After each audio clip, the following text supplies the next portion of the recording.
ಎಲ್ಲರಿಗೂ ನಮಸ್ಕಾರ ಸ್ನೇಹಿತರೆ.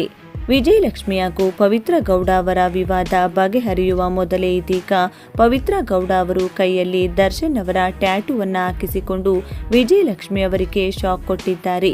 ಇತ್ತೀಚೆಗಷ್ಟೇ ಪವಿತ್ರ ಗೌಡ ಮತ್ತು ದರ್ಶನ್ ಪತ್ನಿ ವಿಜಯಲಕ್ಷ್ಮಿ ನಡುವೆ ಕೆಲವೊಂದು ವಿಷಯದಲ್ಲಿ ಬಿಸಿ ಬಿಸಿ ವಾದ ಉಂಟಾಗಿತ್ತು.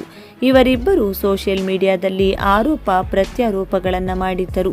ಪವಿತ್ರ ಗೌಡ ಅವರು ದರ್ಶನ್ ಜೊತೆ ಆಪ್ತ ಫೋಟೋಗಳನ್ನು ಶೇರ್ ಮಾಡಿದ್ದು, ಇದರಿಂದ ವಿಜಯಲಕ್ಷ್ಮಿ ಅವರು ಪವಿತ್ರ ಗೌಡ ಅವರ ಮೊದಲನೇ ಗಂಡನ ಜೊತೆಗಿರುವ ಕೆಲವೊಂದಿಷ್ಟು ವಿಡಿಯೋ ತುಣುಕುಗಳನ್ನು ಹಾಕಿ ತಮ್ಮ ಗಂಡನ ಜೊತೆ ಇರುವ ಫೋಟೋ ಹಾಕಿದ್ದು, ನಮ್ಮ ರಿಲೇಶನ್ಶಿಪ್ಗೆ 10 ವರ್ಷ ಎಂದು ಬರೆದಿರುವುದಕ್ಕೆ ಖಡಕ್ ಆಗಿ ಬರೆದಿದ್ದರು. ನಂತರ ಪವಿತ್ರ ಗೌಡ ಅವರು ಕೂಡ ವಿಜಯಲಕ್ಷ್ಮಿ ಅವರಿಗೆ ಕೂಡ ಎದುರೇಟಿನ ಉತ್ತರವನ್ನು ನೀಡಿದರು. ಲೀಗಲ್ ಆಕ್ಷನ್ ನಿಮಗೆ ಮಾತ್ರವಲ್ಲ, ನಮಗೂ ಕೂಡ ಗೊತ್ತಿದೆ ಎಂಬ ಮಾತನ್ನ ಬರೆದಿದ್ದರು. ನಂತರ ಈ ವಿಷಯ ತಣ್ಣಗಾಯಿತು. ಇದೀಗ ಎಲ್ಲ ಕೂಲ್ ಆಗಿದ್ದು ಮತ್ತೆರಡು ಹೊಸ ಫೋಟೋಗಳನ್ನು ತಮ್ಮ ಇನ್ಸ್ಟಾಗ್ರಾಮ್ ಖಾತೆಯಲ್ಲಿ ಹಾಕಿದ್ದಾರೆ ಪವಿತ್ರ ಗೌಡ ಅವರು. ಸಫಾರಿಯಲ್ಲಿ ಭಾಗವಹಿಸಿದ ಫೋಟೋಗಳನ್ನು ಪವಿತ್ರ ಗೌಡ ಶೇರ್ ಮಾಡಿದ್ದಾರೆ.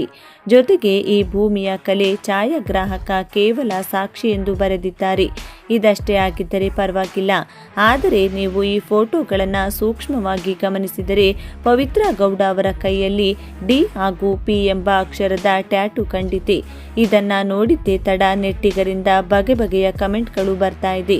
ಪವಿತ್ರ ಗೌಡ ಬೇಕಂತಲೇ ಈ ರೀತಿ ಮಾಡ್ತಿದ್ದಾರೆ ಎಂದು ಕೆಲವರು ಕಮೆಂಟ್ ಮಾಡಿದರೆ, ಇನ್ನು ಕೆಲವರು ನಿಮ್ಮ ಹಾಗೂ ದರ್ಶನ್ ಬಾಸ್ ಜೋಡಿ ಸೂಪರ್ ಅಂತೆಲ್ಲ ಕಮೆಂಟ್ ಮಾಡ್ತಿದ್ದಾರೆ.